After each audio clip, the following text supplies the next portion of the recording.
Hi, Callie.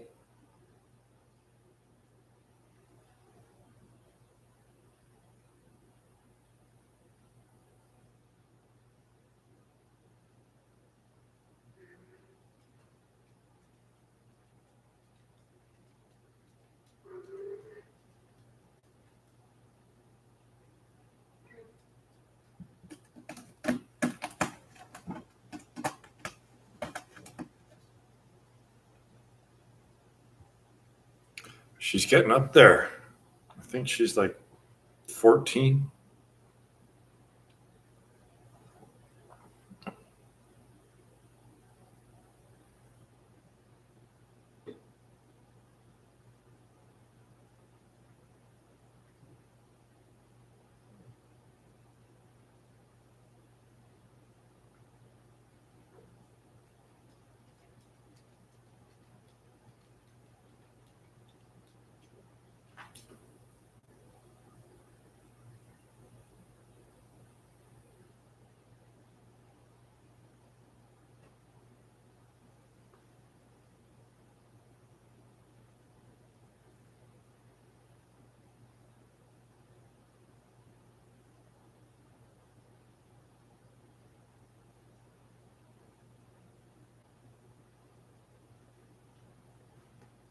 Yeah, it's not going to get saner. It's just going to keep getting more crazy, for sure.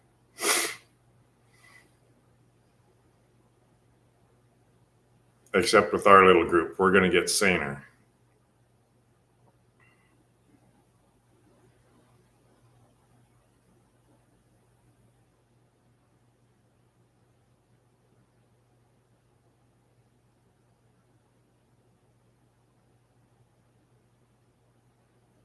I can't believe it.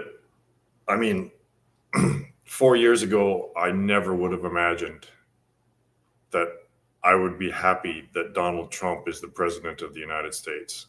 I never would have guessed that I would be happy about that. But this is how crazy things have gotten. The lesser of two evils is just great.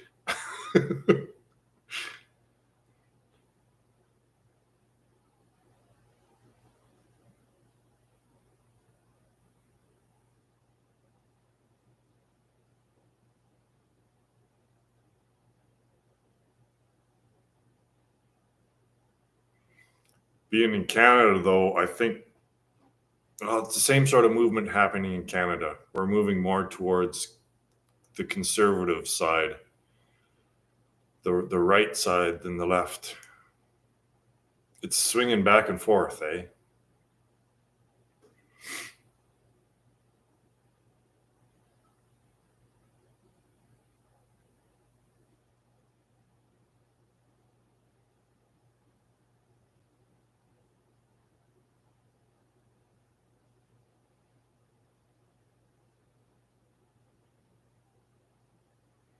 The thing about Trump, though, is that, and this is the biggest thing that no one talks about, is climate change, right? So now it's done. Like we were past the point of no return before Trump got elected, but now the environment's taking a back seat, and it's just going to speed up the process. So now we have even less time.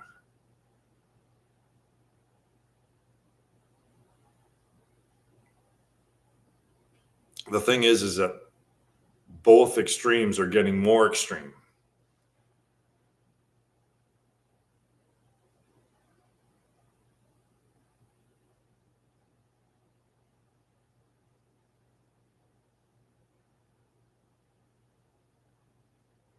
But I mean, really, the whole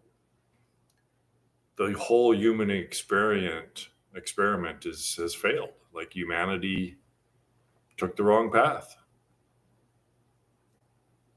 The purpose of life is spiritual in nature, and we got off the track.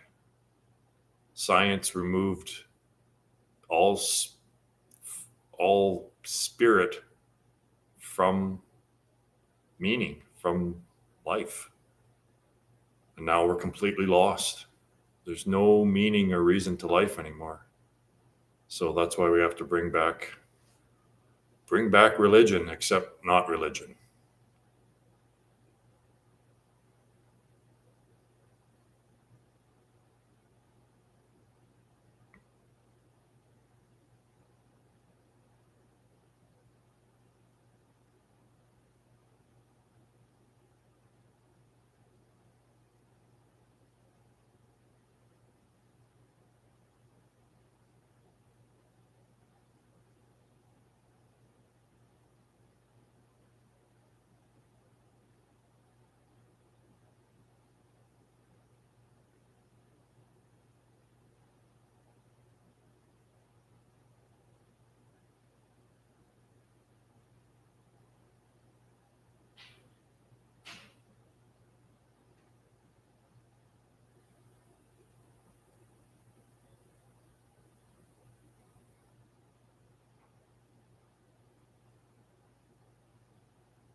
Well, here I am.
My gang.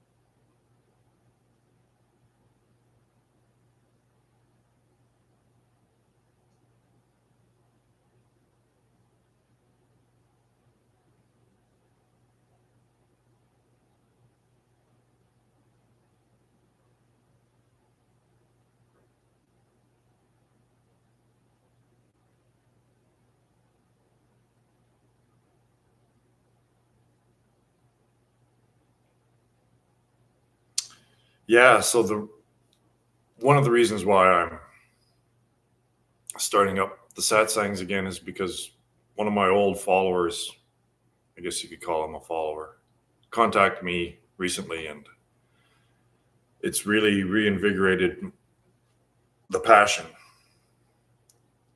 and the necessity, the importance of all this.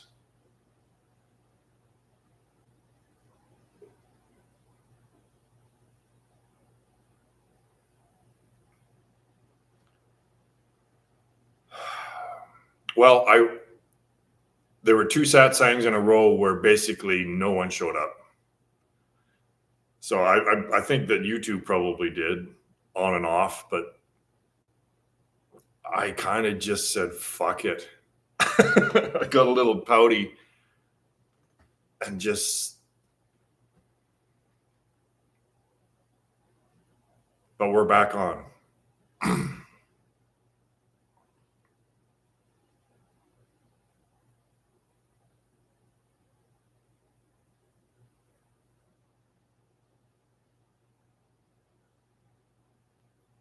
Yeah, it was only, yeah, that was the one where I was like, it's just, I have to attend to the practice as well, right? So these thoughts come up, well, fuck humanity.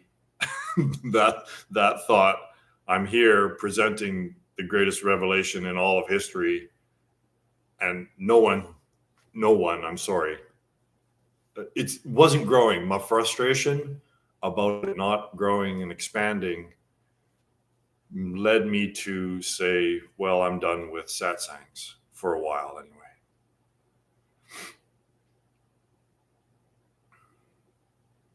But then this Peter guy contacted me, and it's been a couple of years, and he reignited my passion for this, and recognized how important it really is.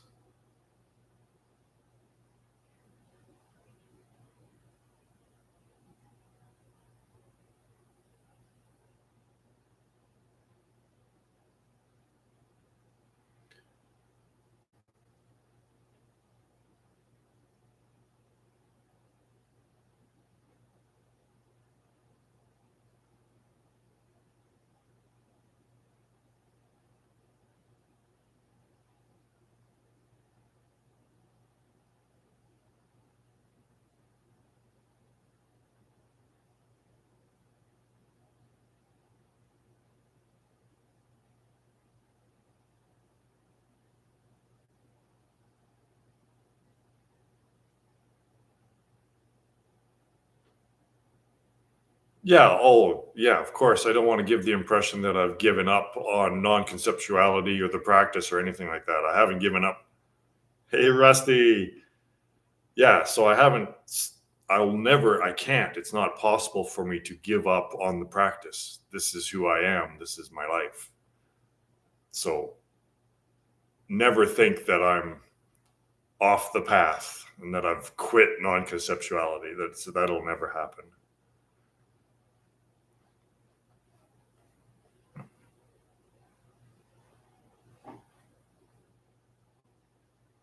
Numa. Numa is the best song ever produced. How are you feeling, Rusty? How are you doing?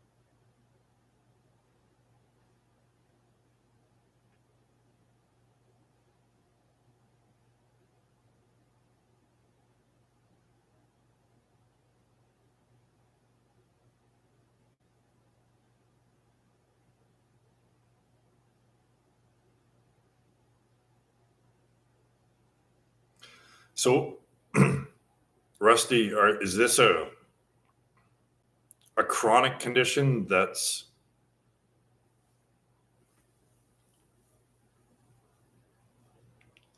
what's the word? I just had the word and I lost it. Is it in remission? Like, are you in remission?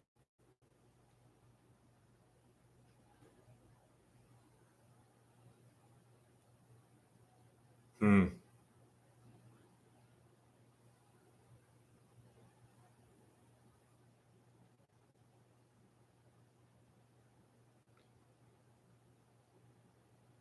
You're like a cat, 16 hours of sleep every day. Not every day, but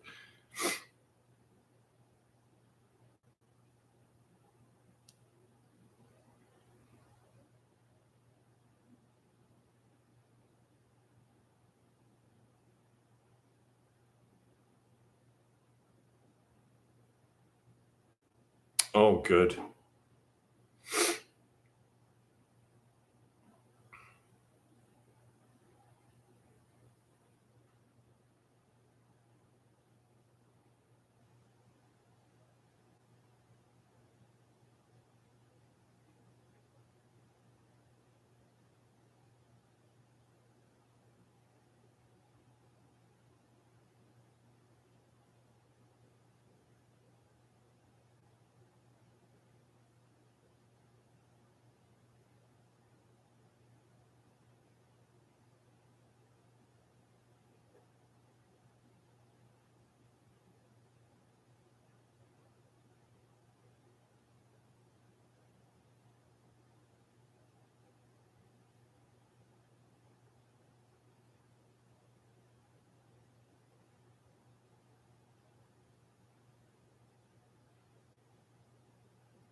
So this is something that will hopefully clear up and you'll be rid of it forever at some point.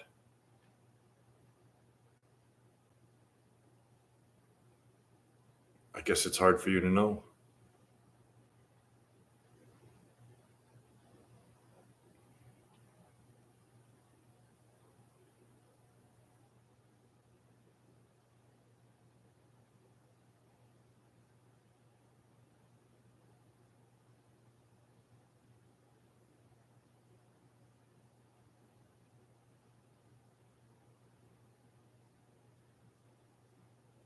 uh,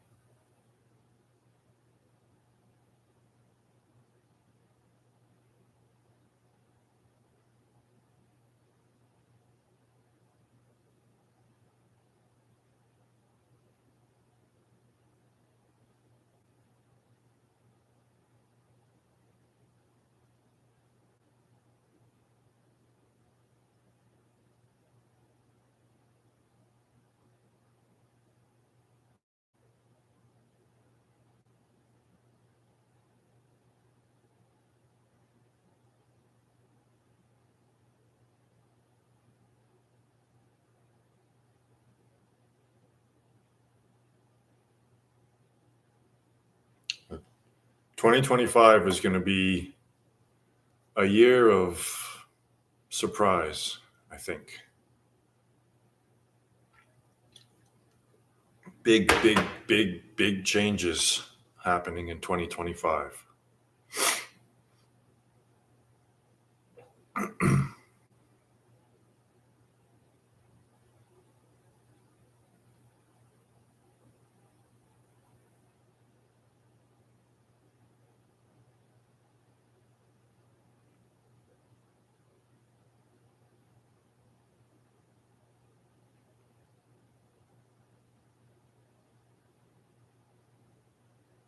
You're young. You'll bounce back. Besides, we need you here. It's all about me, you know. So I think you're too important to be sidelined. I think you should be here, but we'll see.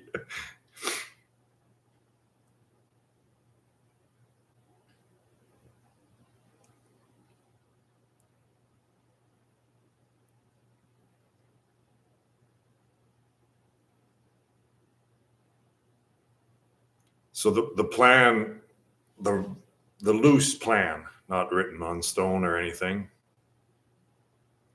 is to get a group of people here together for a week or so and start building a community here.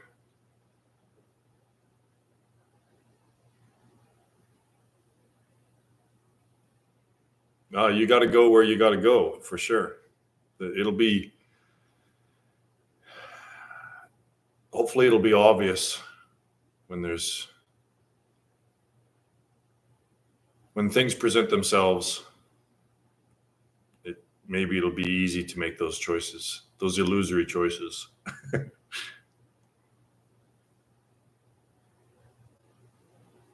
But you're right. You're just down the road, basically.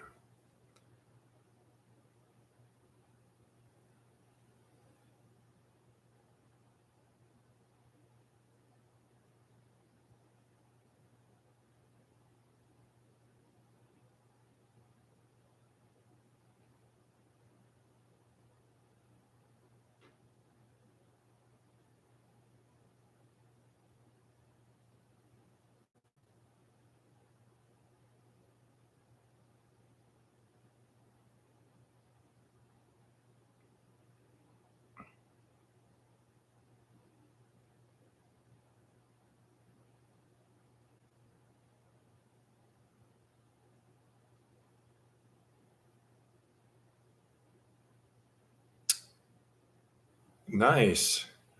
What kind of truck?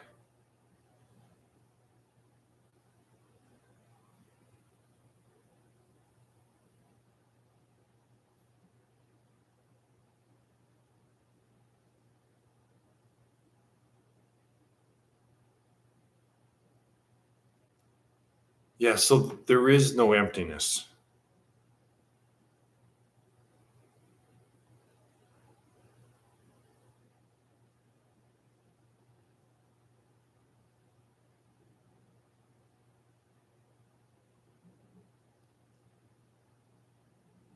That which appears to be substantial is, I guess you could call, fundamentally empty. So that's the illusion, right? Is that we take the that which is unsubstantial to be substantial, and we take that which is real to be unsubstantial. That's the mess we're in.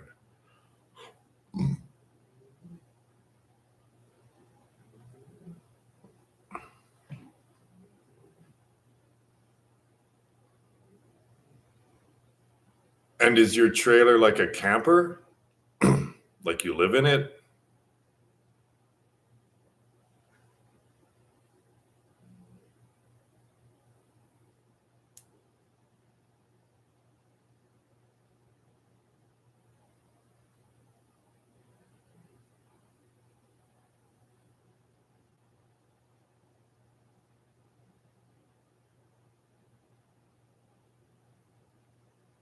What's that saying? In order to find out, you have to fuck around.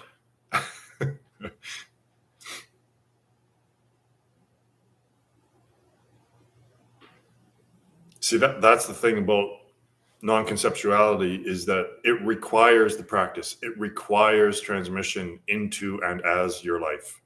So it requires participation.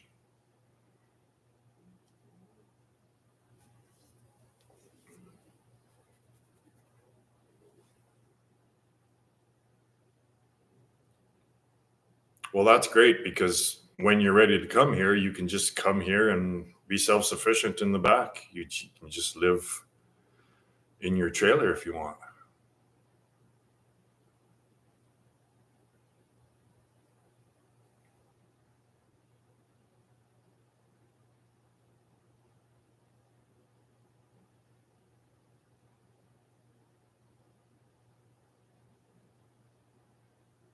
Hey, hey, there's Peter. I was just talking about you, Peter.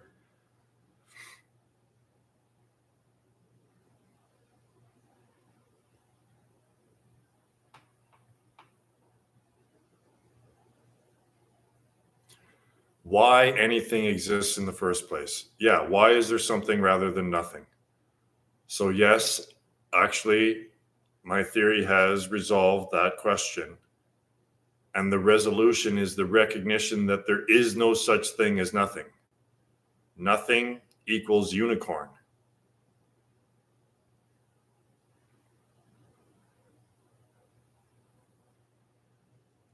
Yeah, it was Peter that got me back here. So, you guys can thank Peter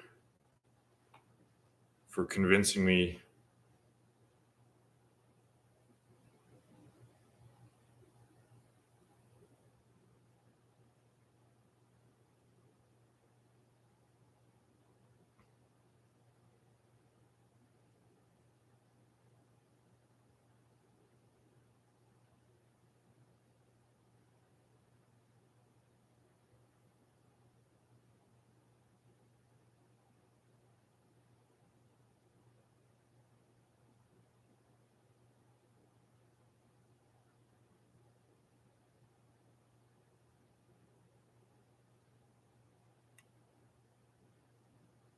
Yeah, I did. Yeah.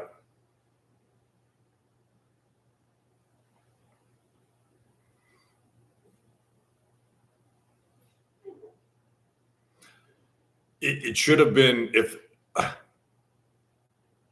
it would have been, I am that you are, right? What you're saying is basically God could have said, I am that you are, or you are that I am. But yeah, I get what you're saying.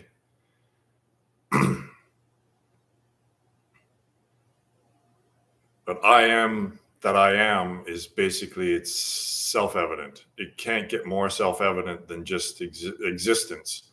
I am that I am is basically saying that I'm existence itself. Yeah, I am the same that you are. Yeah.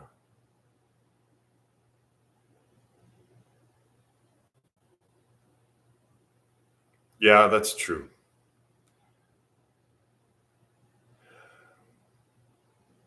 I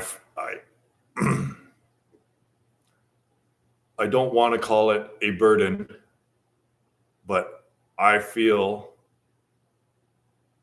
like I need to try to get this message out as best as I can without appealing to my ego. I feel compelled to try to get this out to as many people as possible. And it's so self-evident to me and so obvious that it generates frustration sometimes when people can't see what I'm showing them. But that just goes to it's to be expected, though.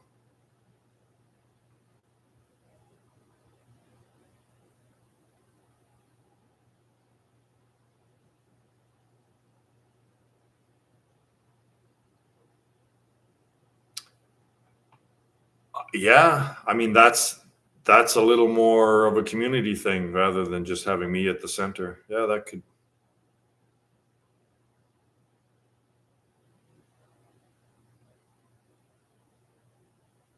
Yeah, that's the thing, right? Is that the soul is basically the same thing as the ego, right? Because it's considered that the soul is still a separately existing entity that moves through reality, but it's the other way around. Reality moves through the self, and there's only one self. So there is no soul that keeps reincarnating in the world. The new worlds keep appearing in the self.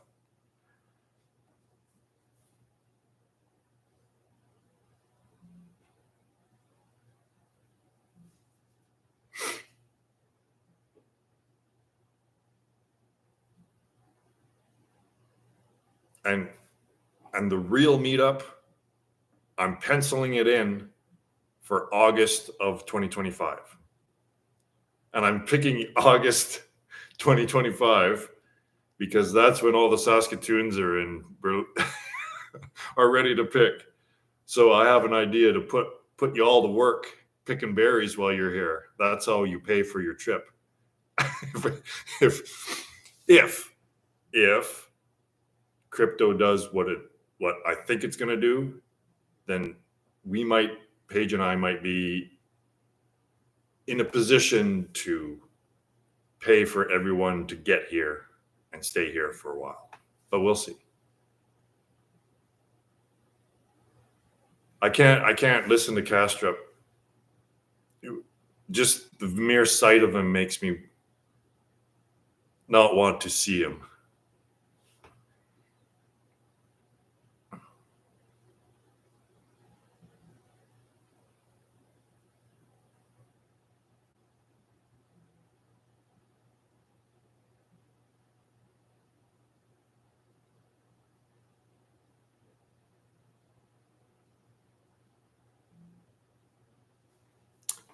Concluding the game and entering nirvana was the exit from samsara, but for you, it's to conclude the game with no samsara in place.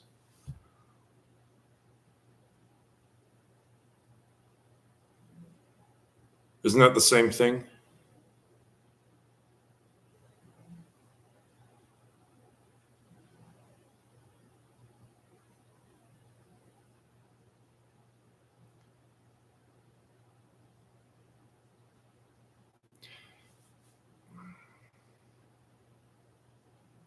It's kind of irrelevant. Once the experiencer has been completely realized, it's rather irrelevant whether there's experience or not. So whether a world arises, whether the waking state arises again or not, is irrelevant in enlightenment.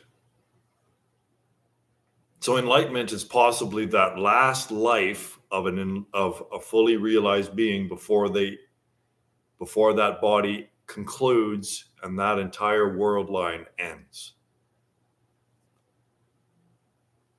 So it's very difficult because we always put things in reference of time, right? But there really, there is no time. Everything arises immediately, directly from source. The, the causal cause and effect, linear cause and effect process is an illusion. And that's what is enlightenment reveals all of that to be illusion. So, and all that illusion is generated by thought, right? Thought projects all illusion.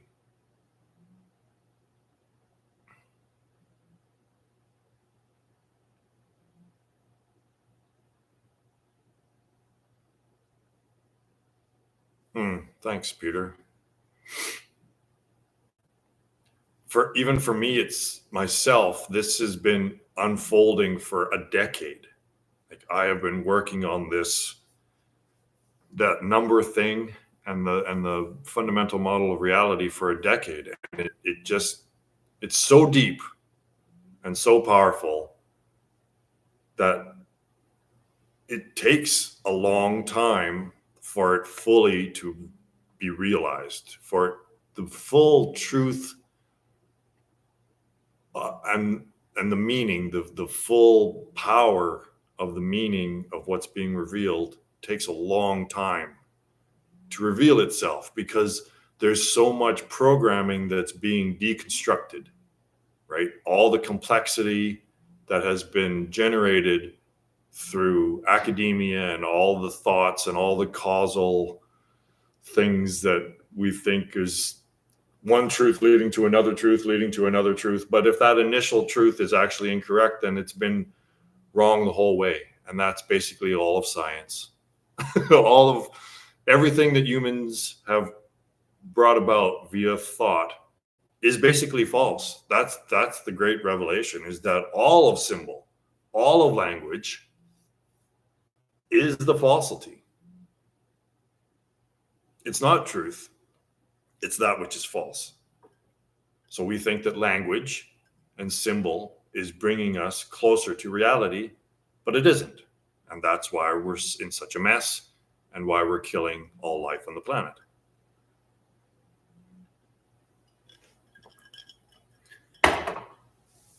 But honesty and sincerity is probably the most important aspect of the inquiry, because if you don't see what a mess you are and what a mess humanity is in, then you won't want to change anything. You'll just keep getting your fix, right?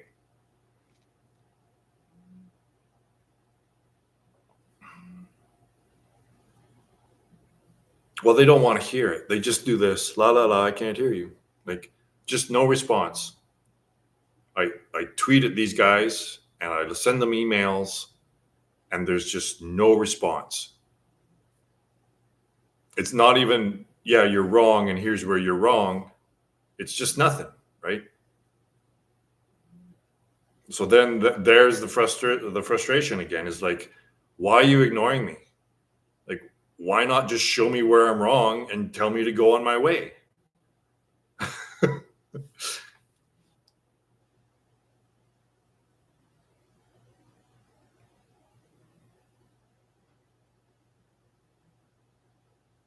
Yeah, but those who are enlightened transcend death.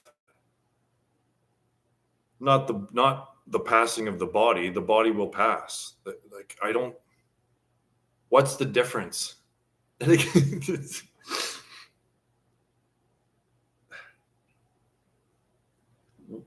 What happens to the body in the world is irrelevant.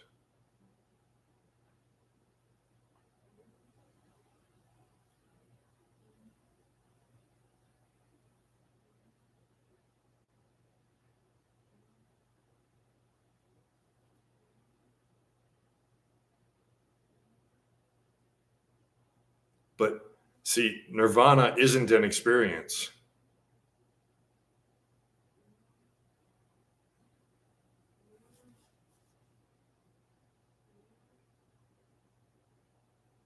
Someone in nirvana, all experience, everything that's happening is happening in the periphery. like a movie on a screen in the background. So it's to a fully realized person, it's irrelevant whether there's something playing on the screen or not. So, see?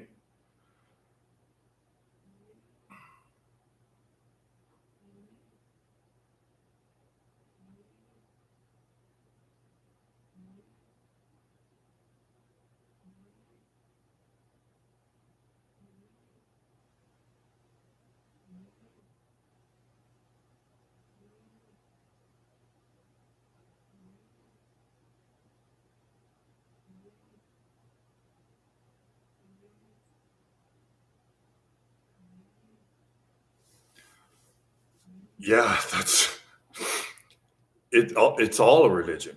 It's there are, I believe that there are more truths to Buddhism than Christianity as a whole. But Buddhism is a spin on Advaita Vedanta. So obviously, Buddha was a Hindu. He learned from Hindus before he broke off and started his own faction, right? His own ideas of his own perspective and spin on Hinduism, which again is one of these instances where, well, he maybe misinterpreted a little bit of what Hinduism was, and it's a little bit off. Buddhism is a little bit off, and they don't want to try to fix what's off. But at least there haven't been many wars started in the name of Buddhism, right? Like there aren't a lot of Buddhists going around saying kill all the infidels, right? So it's because Buddhism recognizes meditation, right? It's a big part of meditation, of course, is a big part of Buddhism.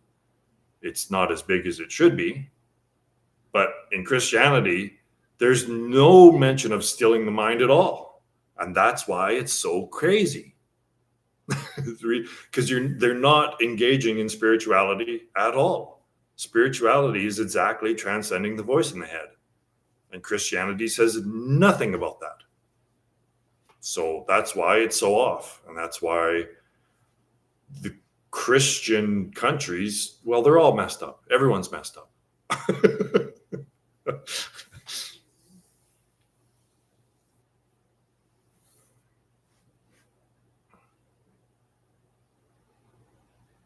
And the thing about non-conceptuality and Advaita Vedanta is that the teaching is the transcendence of the teaching, right? That you have to be led to the transcendence of the system of thought itself. Otherwise, you just stay in the system of thought, right? So Buddhists don't get out of the system of thought.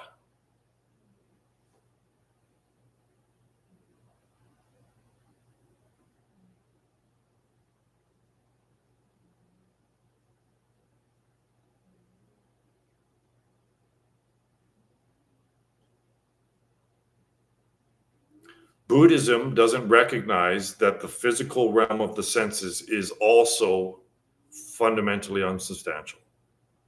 They say nothing about the world being an illusion. And when the Zen teachers that I sat with, they don't even really believe in nirvana. They say, oh, nirvana, there's no such thing as samsara. There's no such thing as nirvana. Nirvana is samsara. It's like, well, what are you doing then? What's the point in all of this then?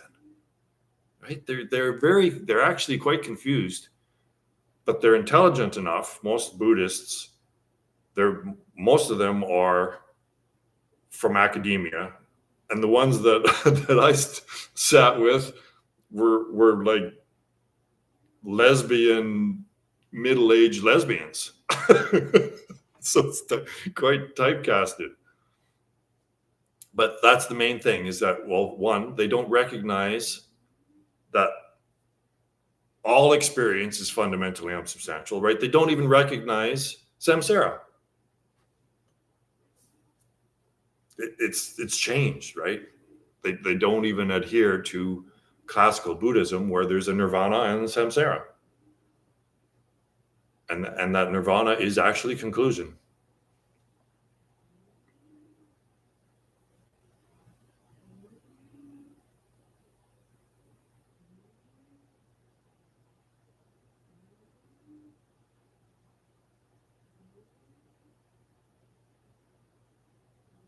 Well, there's ripe fruit, right? All of you people here are ready, and people who choose Buddhism and don't get off of Buddhism, advance through it, they're not ready.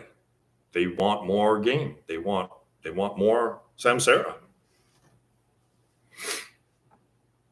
which is fine, but don't pretend that you're doing something spiritual.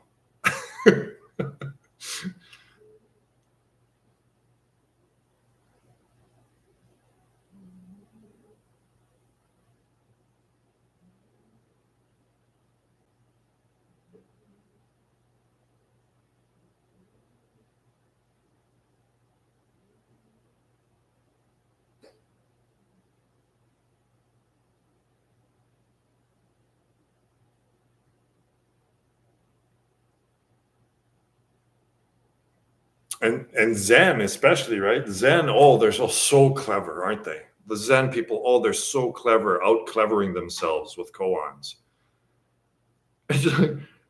Why are you using mind to try to get through mind?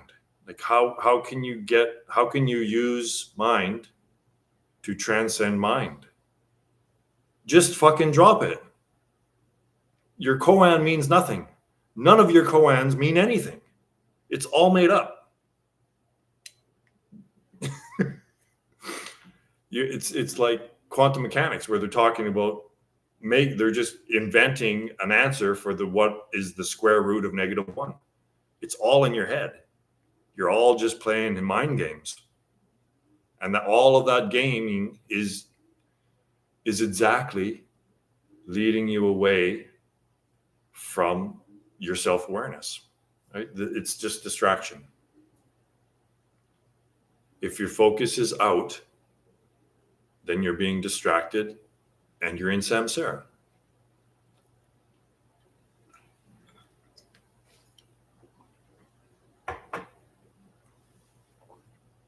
You can't outsmart Maya.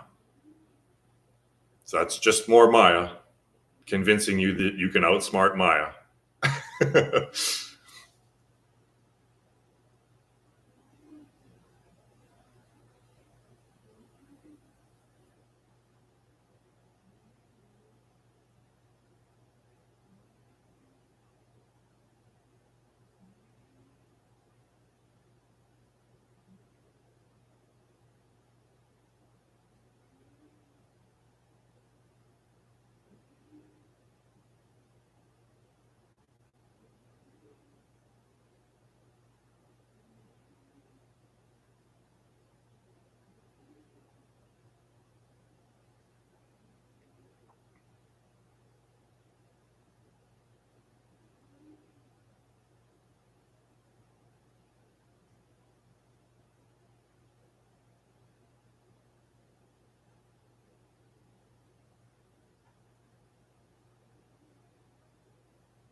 Well, what I'm saying is that you can't use mind to transcend mind.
So Peter mentioned something just in passing,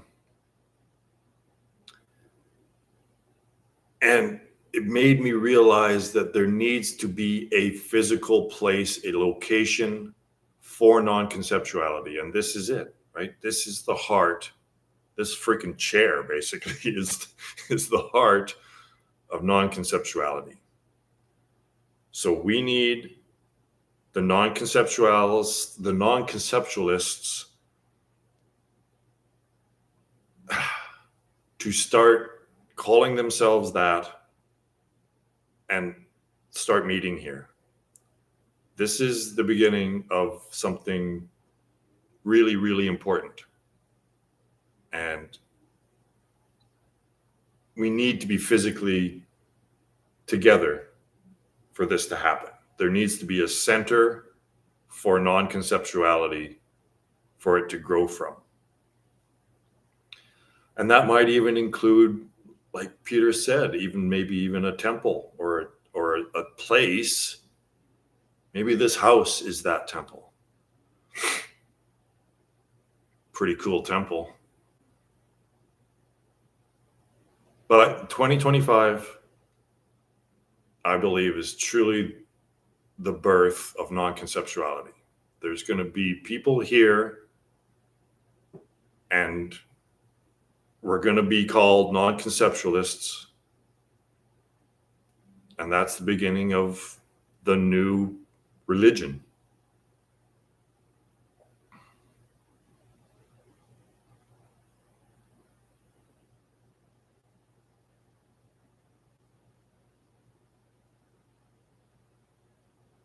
And it'll look like so many other cults, right? We'll be called a cult, and it'll look just like a cult, except that we're not just having orgies, and I'm not asking for money. And it's not about the number of followers, it's about the depth of the followers, the depth of the following. No cults.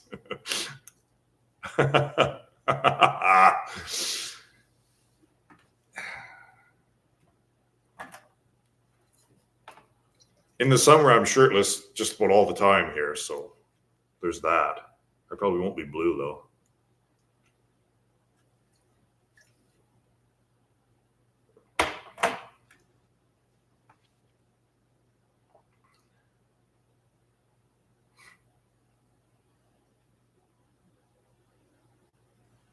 The Blue Man Group. What a pain in the ass it is to cover yourself in blue like that every time they go on stage.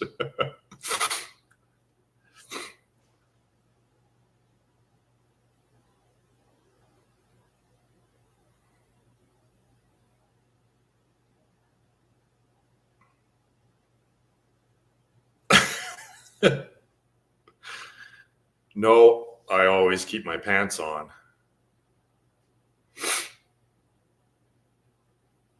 But I do like the sun on my skin. So there's basically two functions here at Moksha, in this community, and that is self-sufficiency and just practice. So the self-sufficiency is the means to the end of practice, right? So the stuff that goes on here is simple, right? We're not building rocket ships. We're just growing food, good natural food. We're building fences. We're learning how to shoot guns. But we're preparing, right? We're prepping physically and, more importantly, spiritually. So the physical preparations hold up. They're there to provide time and energy for practice. So when you're gardening, you can be present and self-aware while you're doing simple menial tasks. And that's what all of this is about. Just simple menial tasks where one can be rooted in self-awareness as they're weeding the garden, or as they're cutting the grass, or as we're building the fence.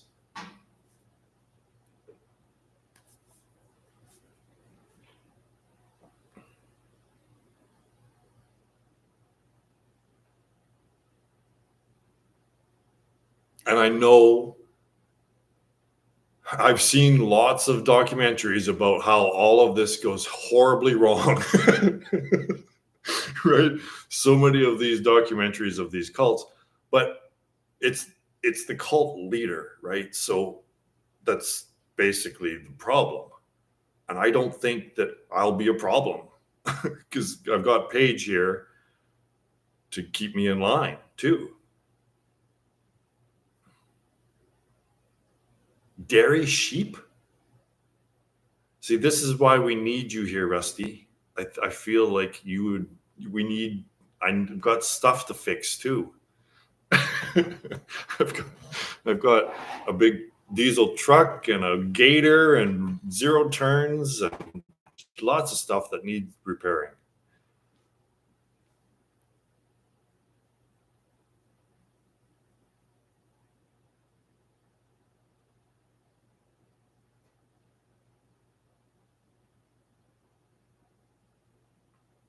Yeah, we started watching that Wild Wild Country for the second time. Paige and I just started watching it again for the second time. It's absolutely fascinating, right? So Osho, I think, learned a lot. Like, that is an instance where the guy was tuned in, but still had ego there. So that's how you end up failing. And he wanted to change the world. I don't know. It lacks his movement, that whole thing lacks something. And I think non-conceptuality has something more to it as a base, right? It's truth. It's not my words.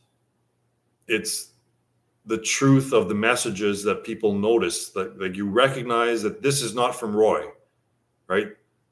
This is a recognition of a message from God. So this isn't from Roy Dobson. This is from God, which is, anyway, it's not about Roy Dobson, right? There's a truth that everyone is adhering to, and it has nothing to do with the dude who owns the land.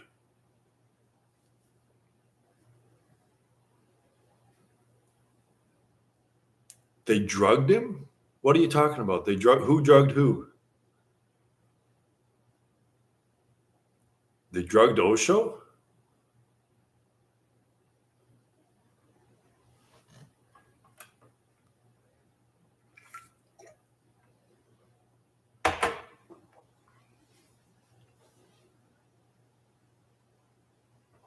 Who's they?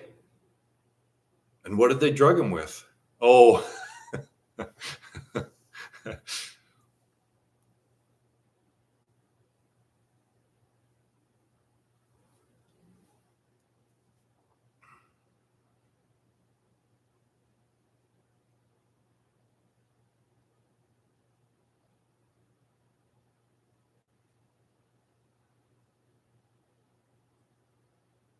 Yeah, so this is, Paige and I have already had an experience, a not good experience with someone that we thought was going to be here and someone that I thought I knew.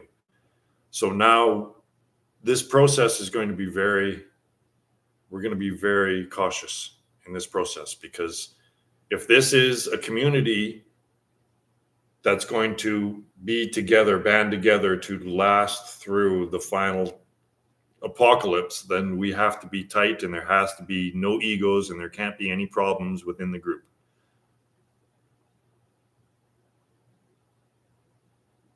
Right. So there's the practicality of learning how to fish in that huge lake right there, and maybe hunt and do all the stuff that is required to sustain life and healthy, right? Healthy food with no preservatives, grown from our own land.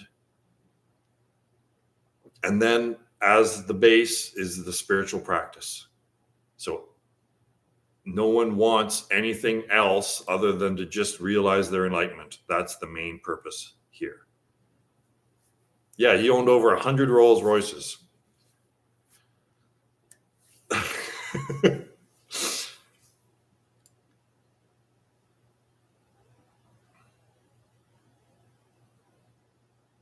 I have my eye on a Toyota 2025 Toyota Land Cruiser, but just one.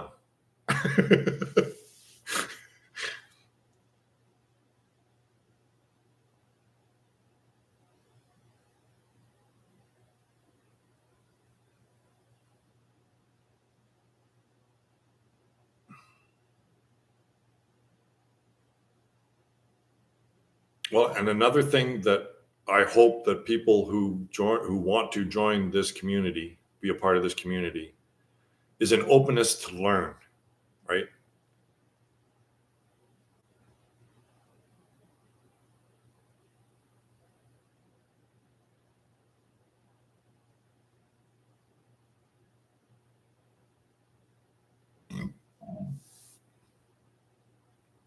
Hey, a new person.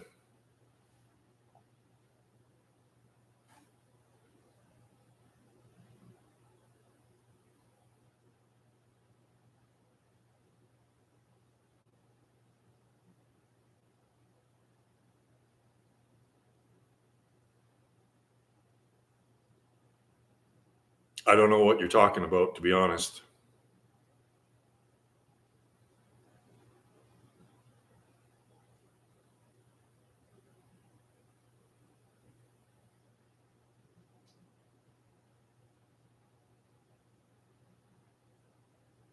A crowd tool, isn't that like a cattle prong?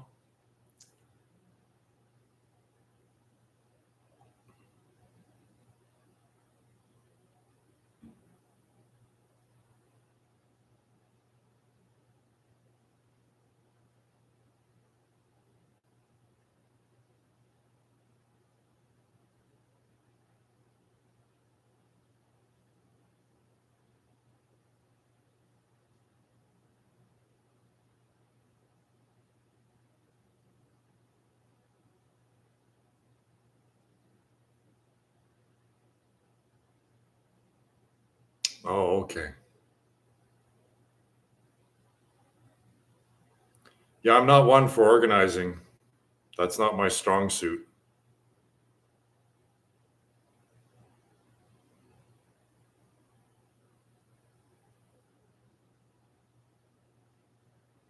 The thing, so I have heard it said that the best system is a benevolent dictator, basically.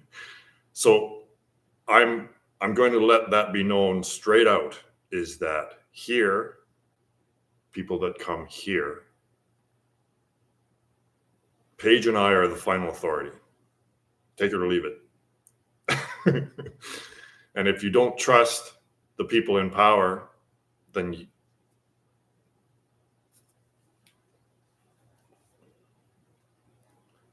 but those who are here have to trust that Paige and I will make the correct decisions.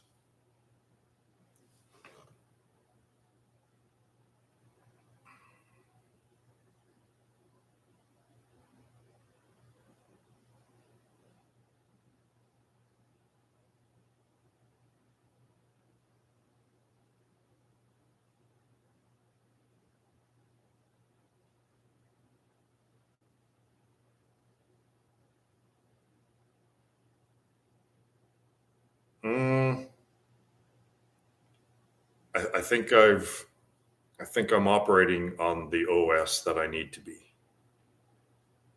This requires very little doing, I believe.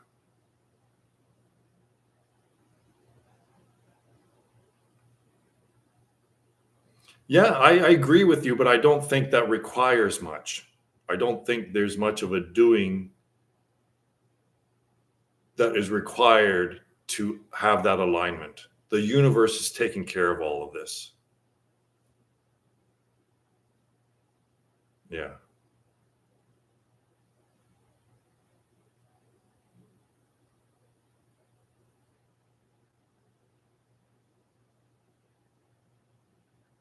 The operating system that I'm on is silence. So whatever presents itself out of that stillness is probably appropriate. Yeah, this place is a magical place. There is the magic of nature. It's the magic of being in alignment with the entire universe. And the way to be in alignment with the unfolding of the entire universe is to be thought free.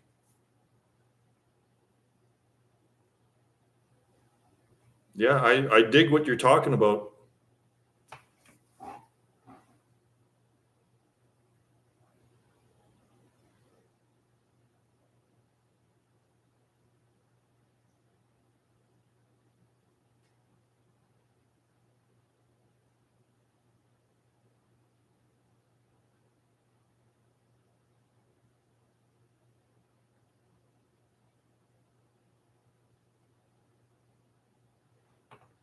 Thanks, Gert.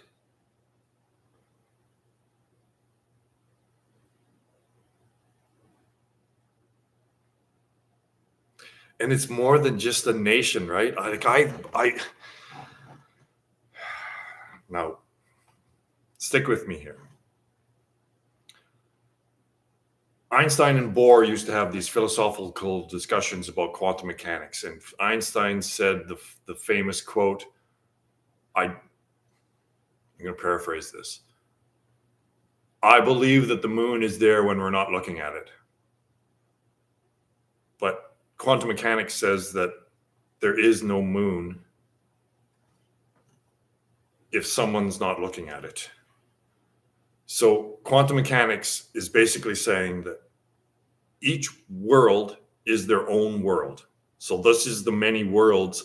See, what they're trying to do is fit quantum mechanics, the finding of quantum mechanics, into a singular objective world, right? It doesn't work. So what is really happening is that your world and my world is our experience through the senses.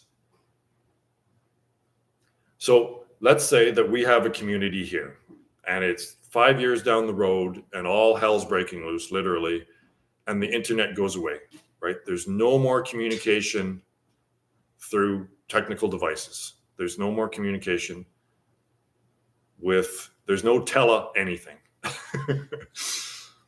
There's no internet. So that is the natural state, right? We're going to go through the technology will collapse and we'll go back to naturalness. And our community, all we'll know is what our world will be our senses. That's it, right? The extent of our world will be our senses. So in that way, it may be that our entire world, universe, whatever you want to call it, reality, will be separate from all the crazy shit that's going on out there. So this is the grand experiment, is that I believe that we could be experiencing moksha, heaven, whatever, here in this little oasis, and the rest of the world will literally be going through hell. So to me, that's a different world. So this is the project, is that our community and non-conceptualists will be living a different experience than the rest of humanity.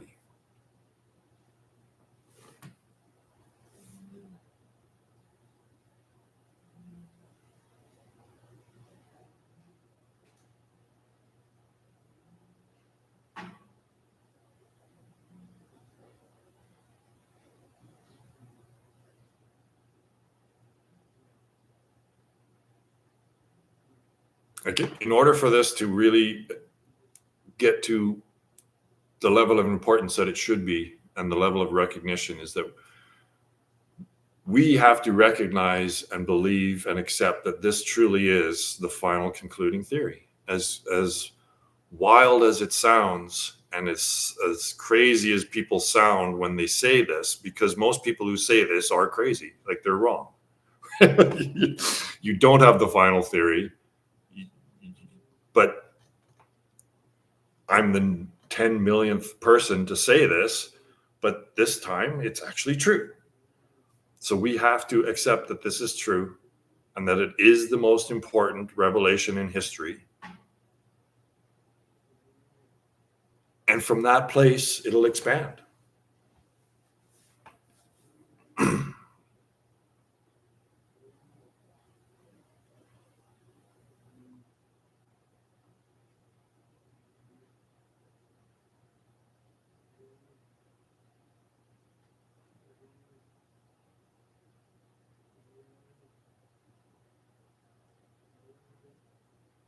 Rusty, I've actually contemplated how Cardano, especially because Charles Hoskinson, the creator of Cardano, is into meditation. He goes to silent retreats, and he has a float tank, and he's on the verge. He's dabbling in spirituality. So, I mean, who knows, right? Who knows?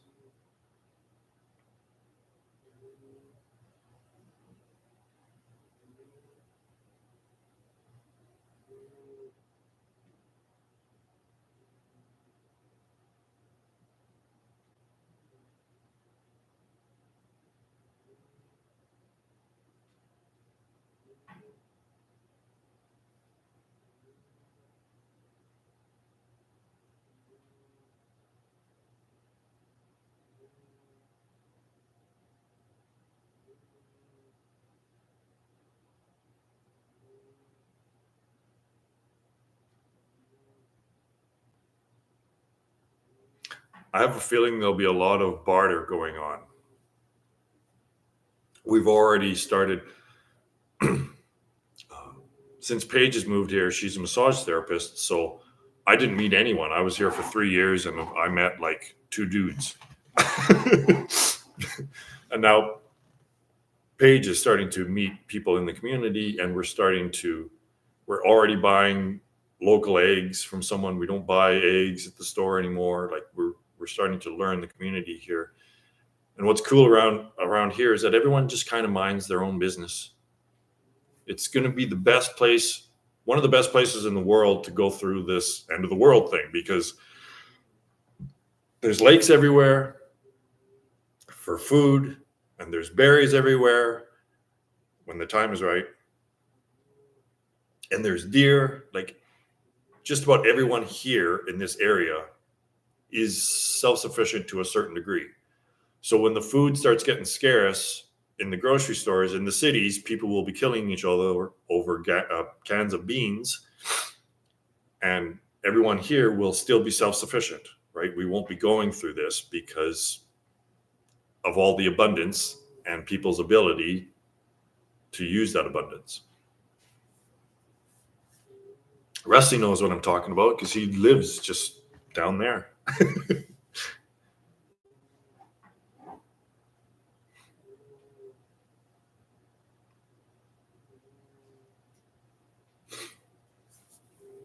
And I understand it, that that's what's happening with conceptuality, like with you guys and with Solution Seeker, and I know because we've had a personal discussions one-on-one, and he gets it. Like he gets it at possibly the depth that I get it too. And I believe Solution Seeker is at that depth as well. So the roots are planted. The roots are in there, and they're not going away, because this is based on our life, right? It's on our experience. So we know it's true. And it might take a long time to grow seeds and have that expand from the roots, but it's planted and it's growing, and it's wonderful. And I just need to be more patient.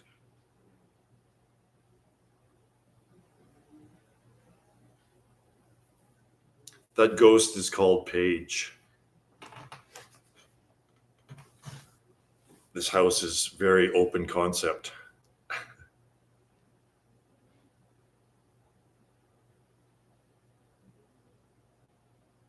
And it's such a great house, like,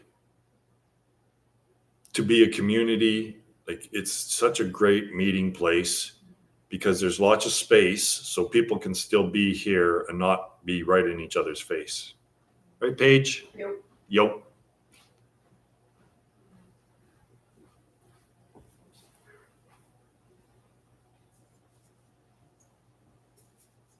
We have a little plum tree, and they're delicious. Rusty's talking about fruit trees. So yeah, Rusty, for sure. If you know Fences.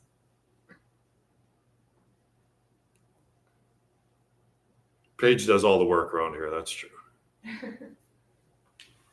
I do the external stuff, moving the snow, getting the wood in, all the grunt labor.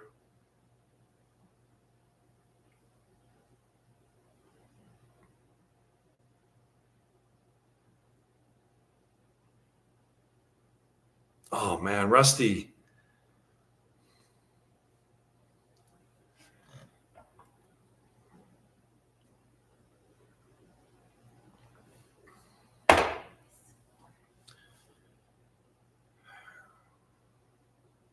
Like, you have the skills that we need here. Like, these are things that we need.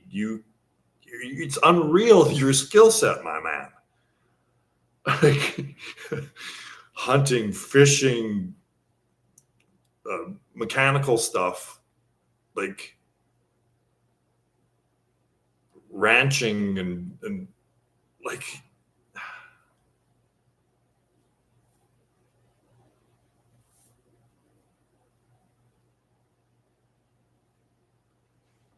you want to get jacked, Peter? There's lots of work to do here. Lots of work. I'm buying a mill. So we're going to mill our own lumber. I've cut down hundreds, at least dozens, if not over, probably hundreds of trees on my land with which to build a fence and make our own beams and make our own lumber. Yeah, you'll get jacked here, Peter. Like, everyone that lives here will get healthier because we will be eating healthy, natural food, and we will be working on the land, and we will be one with nature. This is the way.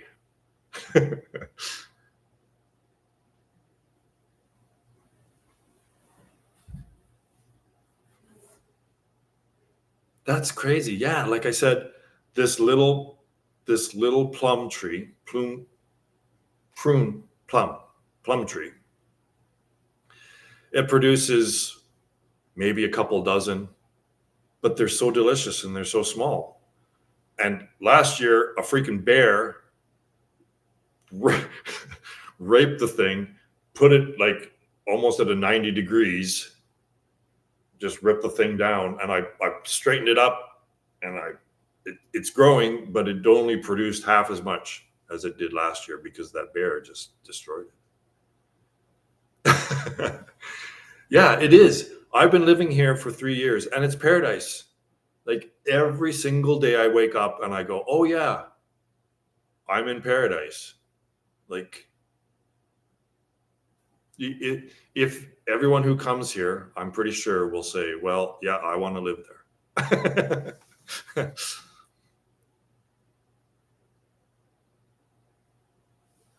Yeah, so I have a feeling that we're going to lure Rusty here.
And imagine the power and I don't know, the energy of being in it in presence, like all of us being here together. I think it'd be super powerful.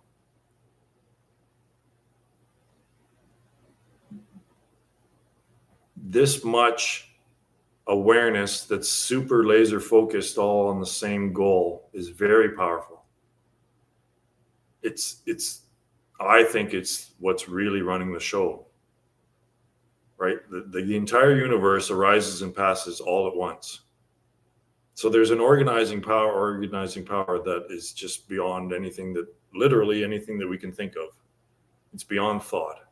Thought isn't organizing anything. It's just describing what's happening after the fact.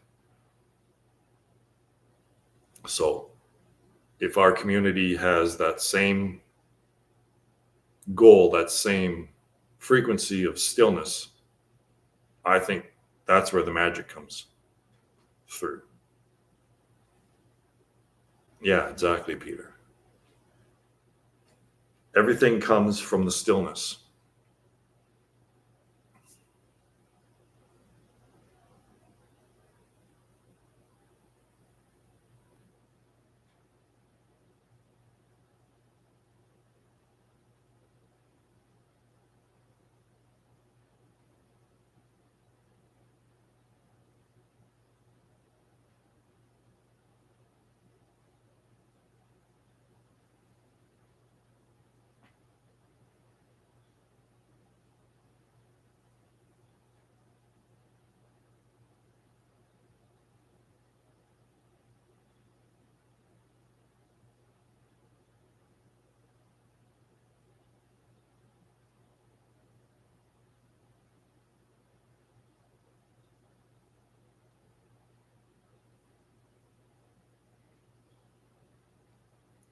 Yes, because you are engaging in the practice. And this is where I think most people don't get it because they read it, right? But the information doesn't get through.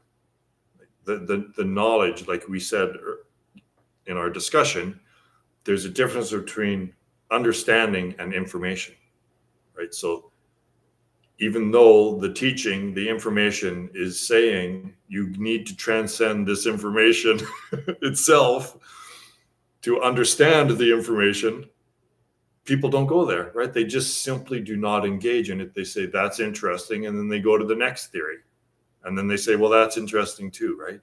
So it needs to catch, it needs to hook. You need to engage in the practice. It's all about the one-step path. Yeah, the being of it. And then your knowledge, your understanding won't be something you've learned. You'll be describing your exact experience, right? So that's true understanding, is when you just describe your direct experience at any moment, right? That's not something you've learned. All these intellectuals and academics, they're just spewing out stuff that they've learned. But that's not your direct experience. You're not describing your direct experience. You're just regurgitating something that you remember.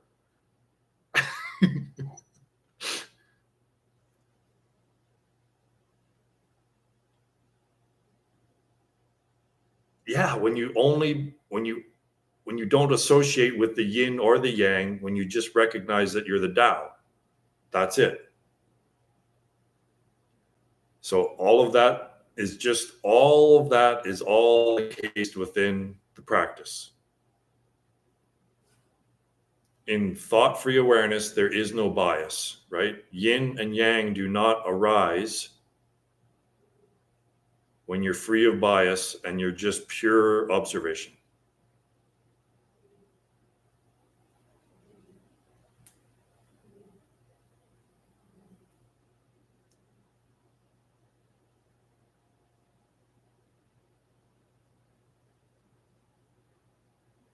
I knew this would be great. I knew that Peter showing up would be a fresh. Peter, you've really freshened this up. Thank you.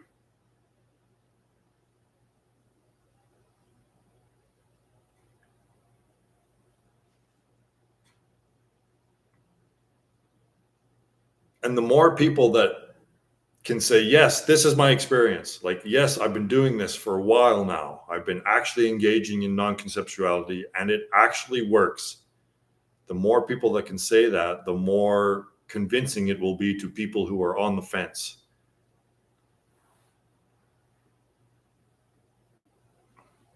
Yeah, well, this is the movement. This is, I believe, now officially a movement. And it's exciting, right? Like it's the most exciting thing ever. It's just the understanding that comes along with this is just mind-blowing, right? It's like having the eyes of the oracle almost. You just see, you just understand everything in a simple way.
Yeah.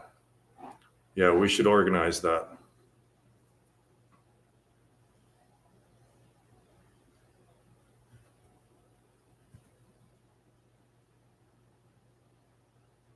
Hmm.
It's kind of interesting because there's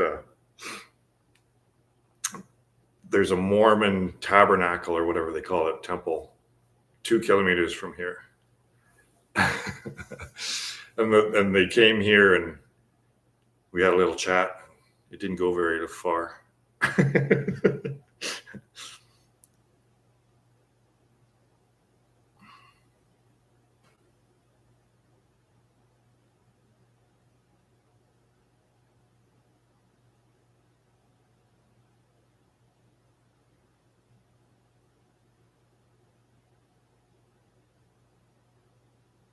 Maybe eventually we'll get so big and powerful we'll just buy their temple there and transform it into non-conceptuality.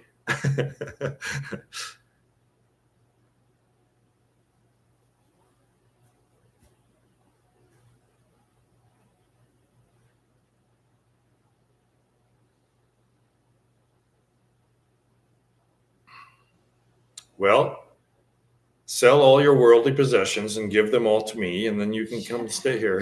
Paige just says, "Shut up." They know I'm kidding.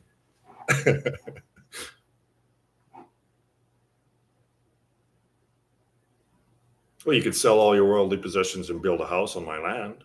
That would work.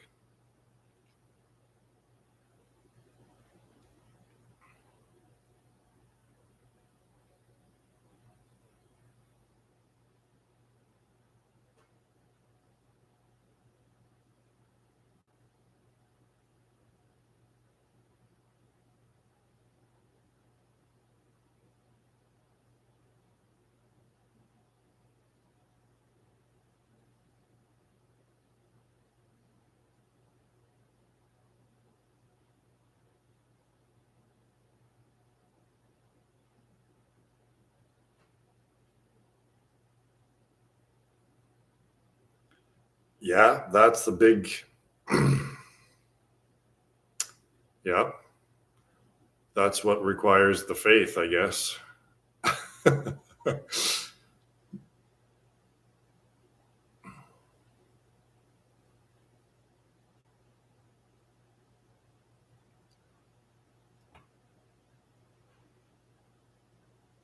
I don't need another house, right? Like I don't really need anything from anyone. So don't worry. I'm not going to try to take anything from anyone.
we're going to build a walkway around the top of the tower. So that might make it look even more phallic.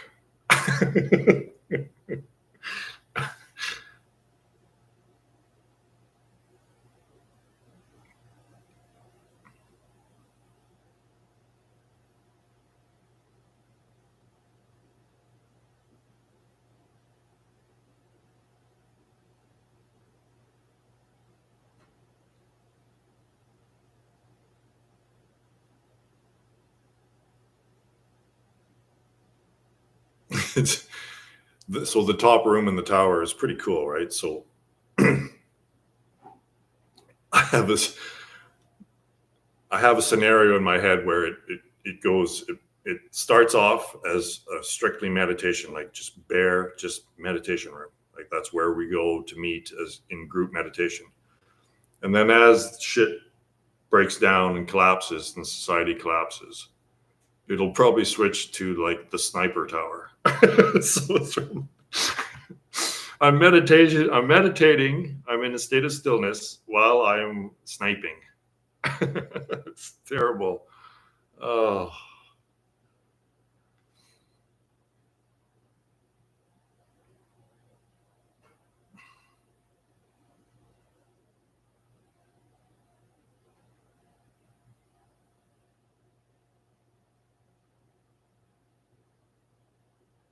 We got people from all over the place here.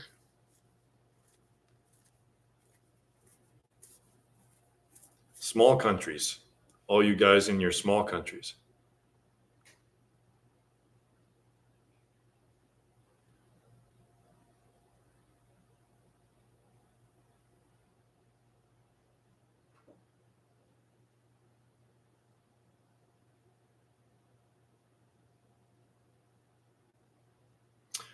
Well, like I said, we're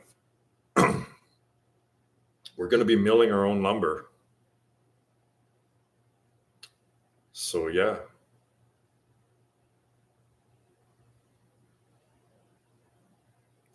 If crypto does what I think it's going to do, money might not be much of a problem.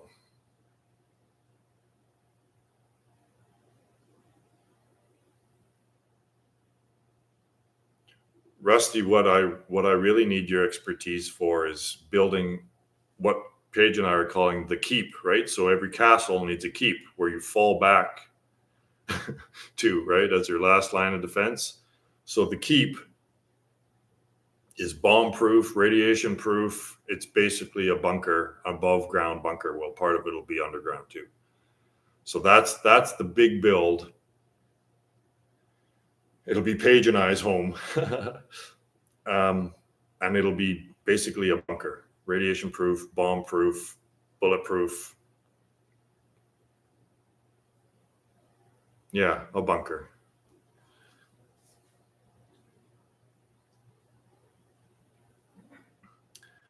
Well, let's all join here. Let's all meet here. Anyone who's interested in August of 2025, and we'll see how it goes. So if those of you who are serious about this can maybe start putting that as a plan for 2025. Mark off a week to spend here.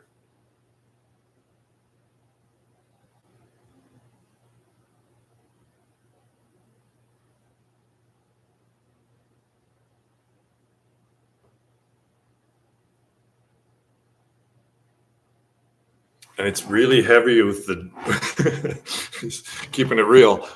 It's and keeping it real, and to my personality, it's becoming kind of a sausage fest, isn't it? It's a heavy on the yang here. There's a lot of dudes coming here. So somehow I think we should balance that out with try to get some females here too. But like I said, it'll all unfold as it should.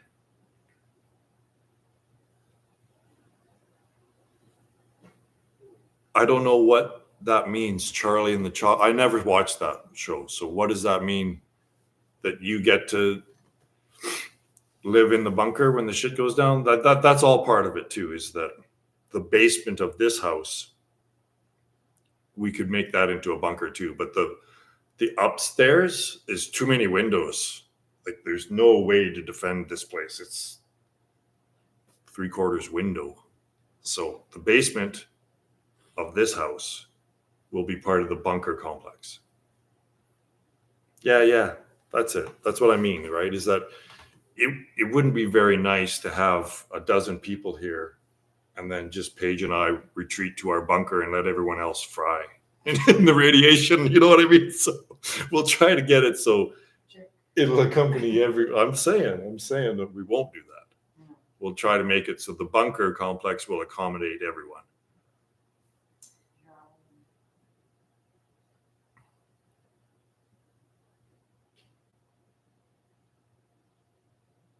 And of course, it'd be a bonus if people showed up with their own money. That'd be great too. being able to take care of themselves and build their own home if they want. That would be fun. That would be good.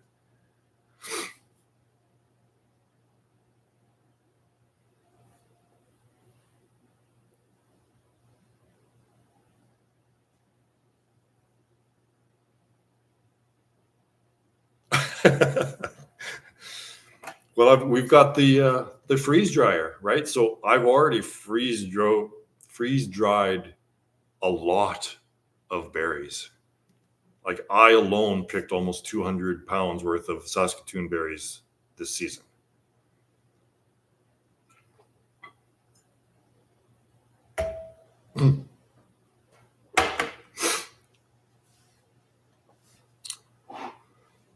Well, I'm sure. I think that I also might be the bouncer here, if you know what I mean.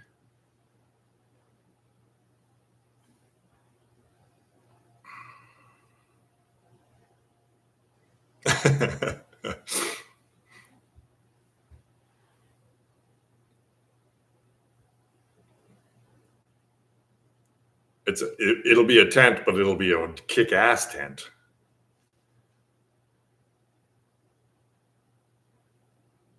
That's it.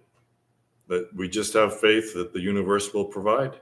That's exactly what's happened to the 10 years ago. I would have had it would have been a ridiculous notion to say that I would end up here with this 6,000 square foot house on 30 hectares in paradise. And it's all because of the practice. So there's no reason why that would just shut down now. It's like, oh no, the universe isn't going to give us stuff that we want anymore because I don't know why. Just hold to the practice.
Well, gang, I'm going to shut her down.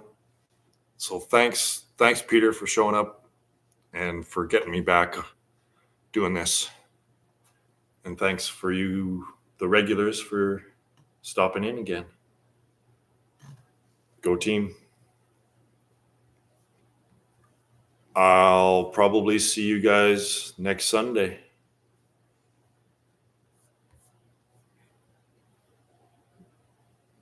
Thanks, guys.